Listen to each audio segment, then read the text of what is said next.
Banana mango. Banana এটা দুইটা লাগে, তিনটা লাগে, তাই একদম সব বড় বড় সাইজ।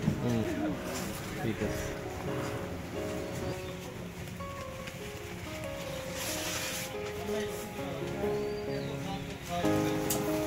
বাংলাদেশের আমের রাজধানী চাঁপাইনবাবগঞ্জের নাচলে খামারে এসেছি, যেখানে গ্যাপ মেনে বিভিন্ন ধরনের আম উৎপাদন করা হয়েছে। যে আমগুলো আসলে রপ্তানির যোগ্য। রফিকুল ইসলাম নামের একজন এই চাষি, যিনি গ্যাপ মেনে আম উৎপাদন করেছেন, যিনি সুইডেন সহ বিভিন্ন দেশে নিজেও আম রপ্তানি করেন। সুপার শপগুলোতে বিক্রি করা হয়, এখানকার আম সেখানে যায়। এখানে দেখতে পাচ্ছেন যে সুন্দর করে ব্যাগিং করে আম উৎপাদন করা হয়েছে। এই বাগান সহ আরো কয়েকটি বাগান রয়েছে। প্রায় 800 বিঘা জমিতে বিভিন্ন জাতের আম তিনি উৎপাদন করেছেন। আমাদের দেশের লোকাল বাজারে বিক্রি করতাম। গত 3 বছর থেকে রপ্তানিযোগ্য আম উৎপাদন প্রকল্প মাধ্যমে যে আমরা গ্যাপ যে কৃষি সম্প্রসারণ অধিদপ্তরের নাচল অফিস গ্যাপের যে গ্যাপ প্রোটোকল যে প্রযুক্তিটা আছে, এই প্রযুক্তির আলোকে কিন্তু 3 বছর থেকে আম উৎপাদন করি এবং এই 3 বছর থেকেই কিন্তু আম রপ্তানি করি। এর আগে আম রপ্তানি করতে পারিনি। এবং গ্যাপ প্রযুক্তি ফলের মাধ্যমে কিন্তু আমাদের অনেক সময় আম কিন্তু নষ্ট হয়, ড্যামেজ হয়।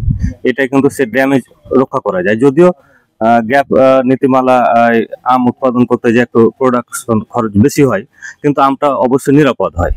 এবং আপনারা জানেন যে গত 23 সালে প্রায় 13টা দেশে আম রপ্তানি করেছিলাম 40 মেট্রিক টন। গত বছরও করেছিলাম অল্প কিছু, কিন্তু এই বছর আবার চলমান। যেমন গত পরশুদিন সুইডেনে দিলাম 3 টন, তার আগে দিলাম 2 টন, এবং পর্যায়ক্রমে যাচ্ছে আর কি। তো আমরা যদি যে রপ্তানি যে আমাদের রাষ্ট্রীয় যে প্রবলেমগুলো আছে, এগুলো যদি সলভ হয়, আমার মনে হয় যে গ্যাপ প্রযুক্তি সেটা পুরোপুরি কার্যকর হবে। মানে কার্যকর তো আছেই, কিন্তু আমরা চাষিরা লাভবান হতে পারবো। Banana mango. ব্যানানা এটা দুইটা লাগে, তিনটা লাগে, একদম সব বড় বড় সাইজ।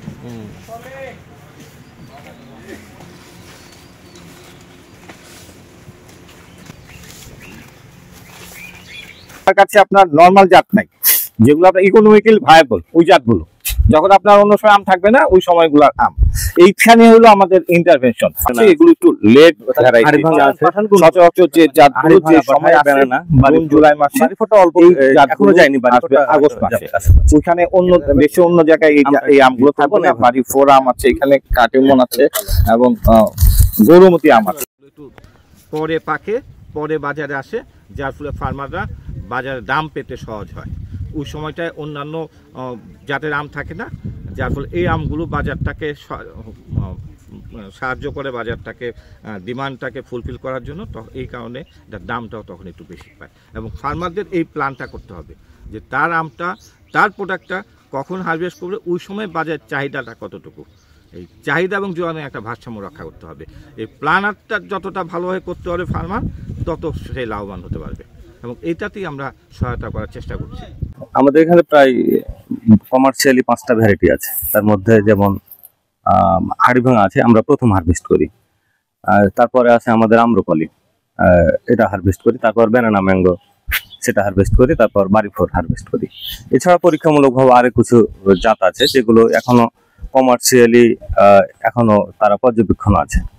বাইরের কিছু জাত আমরা নিয়ে করি, যেগুলো এক্সপোর্ট কোয়ালিটি। যা তার মধ্যে যেমন আমেরিকান ফ্লোরিডার কিছু জাত আছে, যেগুলো হয়তো আগামী 2-1 বছরের মধ্যে আমরা বাণিজ্যিকে যেতে পারবো। এখন পর্যন্ত সফল।